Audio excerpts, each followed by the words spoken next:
Hello, everybody, and welcome to the show today. I'm really glad you could join us. So today we're diving in and we're talking about precious metal investing and what you need to know.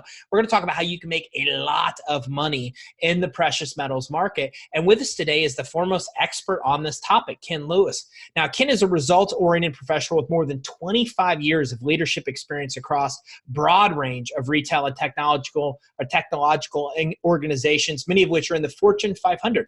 His strategic and operational changes have resulted in growth, both the top and bottom line of the organizations. Now, Ken's foresight and forward thinking have brought many improvements to the online retail experience at APMEX. And it's the same innovative spirit which inspired the OneGold vision, which is to provide customers the first ever online marketplace with the best digital precious metal products available today. So APMEX's latest venture, OneGold, allows precious metal investors to buy and sell their investments digitally. And OneGold is a joint venture between two precious metal powerhouses, APMEX and Sprott. Together, they're working to make OneGold the precious metals experience of the future, and customers get the benefits of physical gold ownership with an easy user experience they expect from digital products. Now, OneGold's an easy-to-use, efficient, and secure online marketplace, and APMEX and Sprott are committed to building OneGold into the best experience for anyone who wants to own precious metals. So, Ken, thanks for joining me today. Hey, thank you, man. I'm really glad you could join me because this is something we never talked about before. But considering the format of us being a financial show, we should talk about it because precious metals seem to be a pretty good place to invest right now. You know, they've done really well this year, obviously. I mean, I think the returns are north of 20% so far year to date. And also what I always remind people is precious metals is really one of those portfolio diversification strategies, right? It's a nice thing to have a percentage of your investments in it, whether it's going to be good times or bad. It just has a way of working inversely to equities and is a really nice strategy from a portfolio standpoint. So that being said, what's in this? When we talk about precious metals, give me an idea of what we're talking about there. You know, traditionally gold and silver are your primary go-tos, gold being the dominant player. Typically what you find is gold's been around for, thousands of years. It's been a bartering tool and other things. And what you find is people, they have this thing called a spot, which sets the price of the metal. It works dynamically based on events going on in the market, supply and demand and other things. And people, they speculate. They go in, they think the price is going to go up, go down. What's nice about gold or even silver is they're considered safe haven investments. They maintain their value over years. I mean, there's a story we tell. If you were back in 1950 and bought a suit, you could buy 1 ounce of gold. You go out and buy a suit today, you can still buy a nice suit with 1 ounce of gold. So it maintains its value. It's a safe haven investment. And really, frankly, with things like GLD, which is an ETF, they've kind of brought investing into gold into the mainstream where the broader masses can really get into it. So you talked about this briefly as you started, but what kind of returns are you currently seeing on gold and silver? This year's been great, north of 20%. I've actually got some stats here. So this year's been fantastic, about north of 20. Last year, when the S&P was down 6.9, gold was down 2.6. So what you find is when the equities markets are really hot, gold will underperform traditionally. This year is kind of a different scenario than that because the price of gold can be driven by a number of things. All right, it can be economical events, things like us printing dollars left and right and generating more debt as a country, us lowering interest rates, trade deficits or trade issues with other countries around the world. Those things can really prop up the price of gold because it's considered a safe haven investment. But when you go look at the stats, one stat I love to quote is since 2000, the year 2000, if you invested $100 into all the different, different investment streams you could, there's only one asset class that outperforms gold, and that is real estate. So it's been around a long time. It will have its good times. It will have its bad times.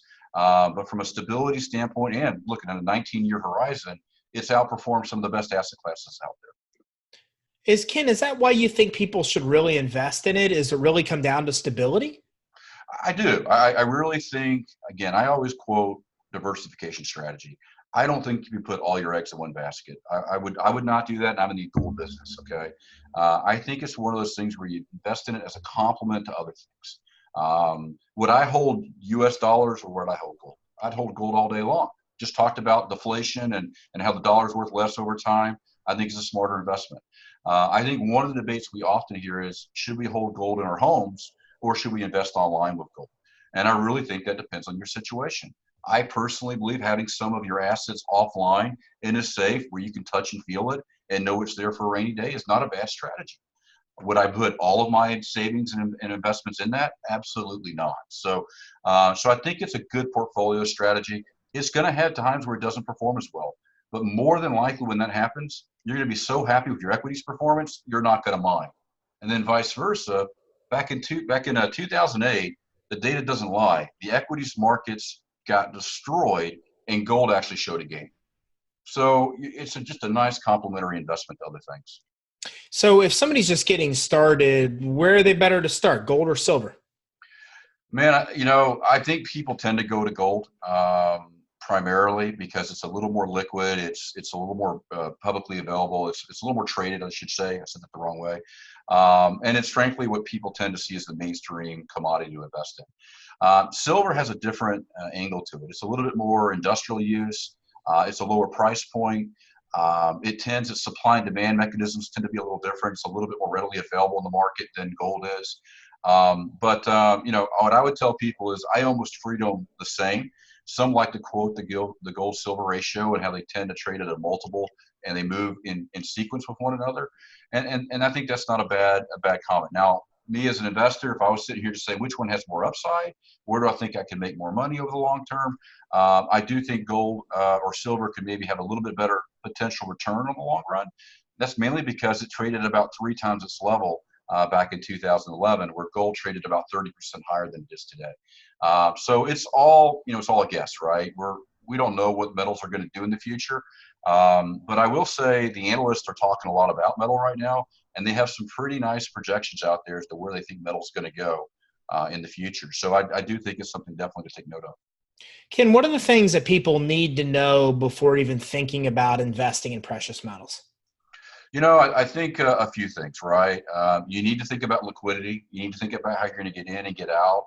You need to think about how it's priced. You need to think about who you want to do business with.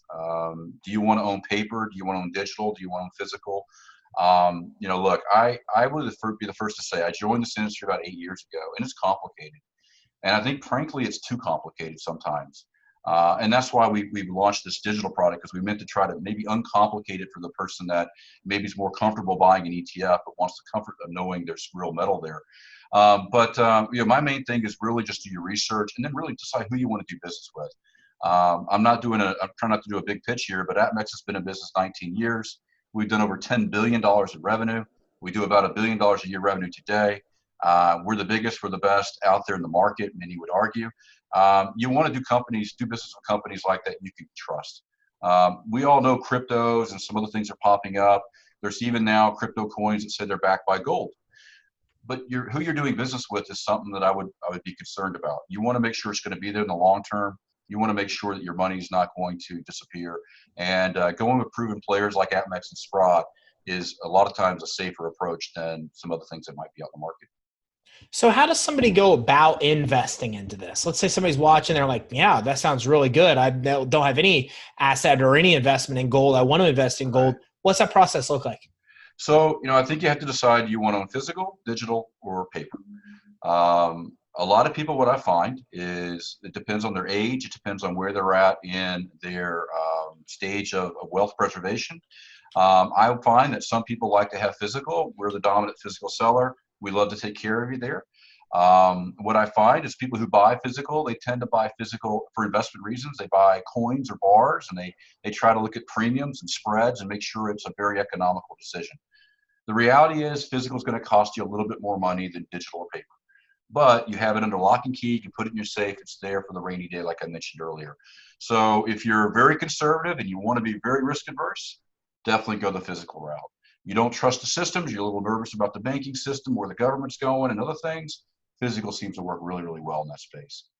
When you talk about digital and paper, they're really interchangeable in my opinion. The difference is on paper is you can go to your brokerage account. You can buy a GLD all day long. It's very simple. It's just like trading stocks. Very simple for people, and has a massive amount of volume attached to that as a result. But the key thing about that is you're paying 40 basis points a year in management fees. You're finding it doesn't always trade to the price of metal. And probably the other biggest downfall is for many out there is we're not so sure the assets are 100% there. You don't have title. It's not yours. It's a pool of metal that's just sitting there. You have counterparty risk. Again, it's probably not going to have any issues. More than likely, you're going to be fine. Largest banks in the world are behind it, but people do get a little nervous about it not having physical presence of metal at all time backing it. Digital, which is a product we just launched recently called OneGold, it just allows you to get into metal at a much lower cost, and you're guaranteed at all times to have the metal there. We actually pass title to the customer, so we don't have ownership anymore. It's the customer's metal sitting in a vault under secure lock and key, fully insured. So you get all the benefit of trading instantly 24/7 what you get with paper, but you get the also calming knowledge of knowing the metal's always there that you get with physical. Where's the vault? What's the vault code? Well, by the way, one of the neat things about it is one of our products is actually held by the Royal Canadian Mint, which, as many people know, the country of Canada supports. So you're getting product held in places that are very secure, and obviously they're not going to let any of us go into those vaults for sure. What is you mentioned this earlier, but how's inflation affect inflation affect the value of precious metals? I tend to find, and history proves this out, that gold kind of holds its own. The dollar deflates consistently year over year, and gold has held strong over many years. I have a stat here one of my guys gave me, and it's pretty amazing. He said, in I think it was 1913, if you had a dollar back then, you'd have 4 cents today. You'd lose 96% of its value. But gold, relatively flat. So you have to look at it. You also hear about things like negative interest and those kind of models also that come into play. Look, there is a negative to gold. It doesn't pay a dividend. It doesn't return, if you will, an ongoing dividend or an opportunity cost. There's cost of taking your money and putting it into it. So that's a negative. But I'd rather be holding gold than dollars at a minimum. And I think that's been proven over the history. Is there something to do, Ken, with the IRA and precious metals, like those two linked? What people find is, as you know, IRAs are for retirement investment, and you can actually invest in your IRA into precious metals. You still have to use a custodian, but if you want to take retirement savings and invest in precious metals, they've made it very easy for people to do that. It requires certain types of products. We're proud to say our digital product is now IRA eligible as well. And frankly, we've done a good bit of business with that angle because frankly, a lot of people's assets are sitting in retirement type devices. So why not give them the ability to invest in metals just like they can any other stock? So that capability does exist, and we can take care of you either on the physical side or the digital side. We're able to help people through that process. Any way an individual investing can kind of keep at the forefront of what's going on, predicting kind of the future of where things are to basically understand how to get the best ROI? Again, I'm a believer, and really a lot of people who invest in precious metals tend to have a long-term horizon. They tend to invest for years, not for months or weeks. And because it is unclear what the future is going to be and the metals are going to be up or they're going to be down, and they take it as more of a portfolio strategy. What I tell people to do is I'm a big believer in reading my material online. The internet's made it a lot easier for you to go out and get information. We also share a lot of information on our websites as well. My favorite source, by the way, is GoldHub.com. GoldHub is actually backed by the World Gold Council, who helps to put out research material for consumers to help them become knowledgeable about what's going on in the metals markets and what developments are out there. I mean, for example, one of the most amazing things to me is look at World Bank demand for precious metals. They tend to hold a significant amount of gold to back their own economies. And when you go and you read, like the last time I read it, is all-time high inflows right now where world governments are buying gold at the highest quantities in their history in the last 6 months. And guess what they're not buying as a result? They're not taking the US dollar. So world governments are literally getting out of the US dollar and into gold in mass quantities. And again, places like GoldHub will educate you on that as well. Ken, what are some rules that you kind of give to clients or people out there that maybe they should follow when thinking about investing in precious metals? Yeah, again, I go back to, I mentioned it earlier, just pick who you want to do business with. You want a high integrity outfit. You want a person who's going to be customer friendly, customer oriented at all times. And I think that's probably the number one thing you want to do. Find someone you feel you can trust, where the company has high integrity and got a history of taking care of customers. That's the first thing I would do. Beyond that, you have to be careful in any investment scenario. You want to know that you're protected at all times. You want those assurances that you're going to be protected. Ask those questions when you're doing business with somebody. It's funny. OneGold's a 8-month-old company, and we actually invested north of 20 pages of FAQs. Why do we do that? Because we want you to know what you're doing. We want it to be transparent. We want to answer all your questions. We don't want to hide from anything. And that's something we think that everyone should do in this space. I wish everyone would do. It's funny, a crypto got launched this week that's backed by gold, and I went in to research it. And I found about 1 page of FAQs, and literally if it took them more than 30 minutes to write them, I'd be shocked. And I'm not so sure I'd want to do business with someone like that isn't transparent and educating me along the ways and tell me the good and tell me the bad with the process of owning metal. What about how much you buy? If somebody is diverting part of their assets to gold versus something else, any insight of what percentage or how much of somebody's investments they should kind of steer towards gold, in your opinion? It's great. I think there's a lot of articles out there that people put recommendations out there. I don't know if there's an exact number, because I actually think that percent probably varies based upon where you're at in your investment life cycle. I tend to find gold investment as a percent tends to be a little higher when you're a little older, a little smaller when you're younger. 5 to 10% are numbers that have been thrown around in the articles I've read. I don't think those numbers are probably all that far off.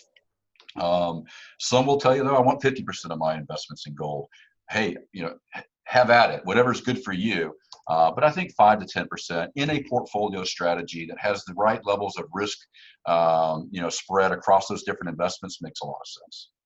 You also talked about buying gold physically and having it and digital and paper as well. Yeah. Do you think, and you gave a great explanation of certain types of scenarios where one might be better than another, but Right. is it advisable to have all three that you think, or what's your thoughts there? Yes, fantastic. I actually think my personal opinion is our best customer is going to be a person who owns some physical and some digital. Because to me, digital and paper are interchangeable. You don't really want to own digital and paper. You want to pick one of the two to own. And once you made that decision, paper or digital, then go with it. The reason why you'd own a little bit of physical and a little bit digital is instantly tradable. You can get in and out of it literally in a couple clicks on your computer, just like stocks. So it's instantly liquid. It allows you to get in and out of the markets. There's no cumbersome process of selling it. You don't have to ship it back to somebody, take it to a dealer. So it allows you to take a broader position in metals in a very quick way. And so my personal belief is, when you see the metals, you think there's upside to that, maybe you put a little bit more into metals than you normally would.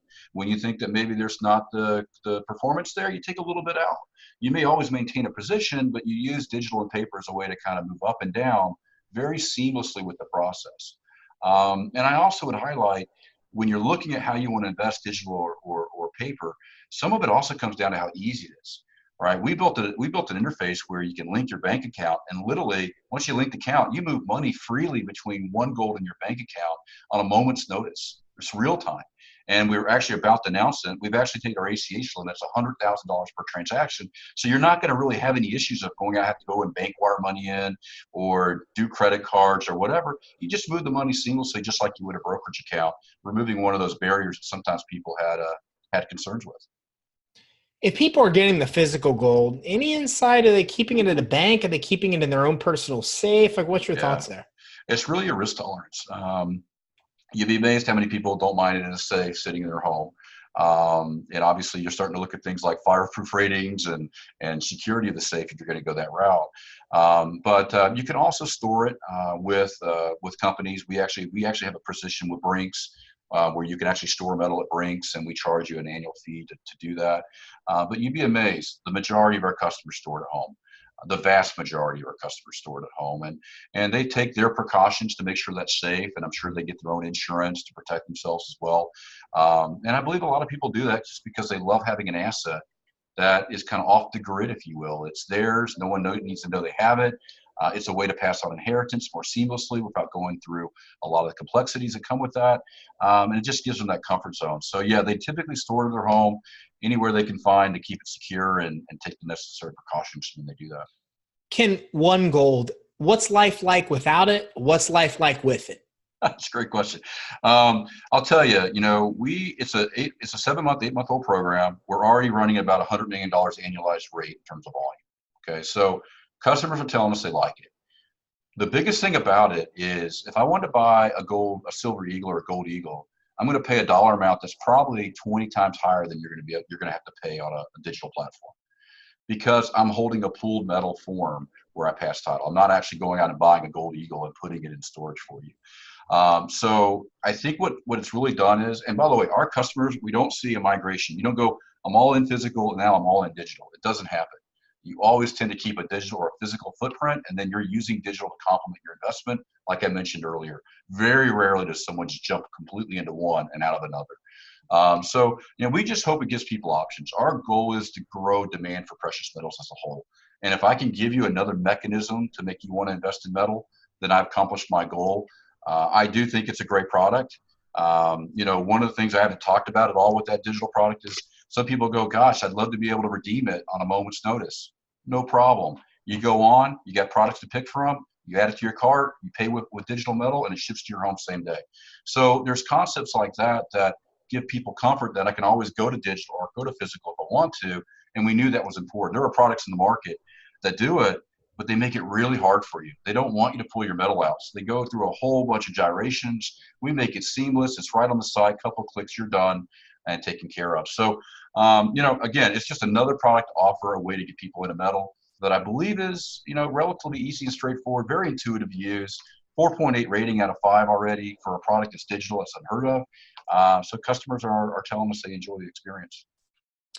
Ken, amazing insight. I think you've walked us through almost everything I could think about that people would really want to know or need to know to invest in precious metals, and also use OneGold. What should I have asked that maybe I didn't ask that you think people still need to know regarding investing in precious metals or using OneGold to do so? Well, I think you've covered most of it. I mean, I think the biggest thing is, as a consumer, I already mentioned it, be careful who you select to do business with and ask all the questions you want to ask. It's important you're knowledgeable in the process, and companies want to be transparent, should be transparent with you. And you can ask a number of questions. You can go taxes to how do I know I'm completely protected? What insurance policy do you have and how does that cover me? To what happens if it gets lost in transit and how am I protected? All these things a reputable seller will be able to answer in a matter of seconds, because we've already thought it through, we've already dealt with it, and we're very transparent. So I would just say do your homework, ask those tough questions, nothing to hide on this end, and I would hope any other reputable seller will be very quick to be able to provide those answers as well. That's awesome. Where can everybody go to learn more? OneGold is OneGold.com. And by the way, we actually are giving customers $5 in free metal to try the platform, because what we're finding is sometimes just getting over that hump and doing that first trade is a little concerning. Once you do it, I think you're going to find it's very simple to do. I think we're averaging about 9 transactions per customer signed up. So once they get going, they do enjoy it. APMEX.com, APMEX.com. Again, we do over 550,000 orders a year. We got 1.5 million customers on that platform. If you can't find it on our website, it doesn't exist. I kind of joke there, but we have over 20,000 products for those that really like to collect and like to become educated on precious metals. It's a great site to go to. Ken, thanks for joining me today. Thanks, buddy. All right, so make sure everybody you visit OneGold.com. You can also visit APMEX.com. So that's OneGold.com with one spelled out ONEGOLD. Or you can go to APMEX.com, which is APMEX.com. I'll put both of those on the show resources page. Our show resources pages are at creditsuite.com/podcast if you want the actual specific links.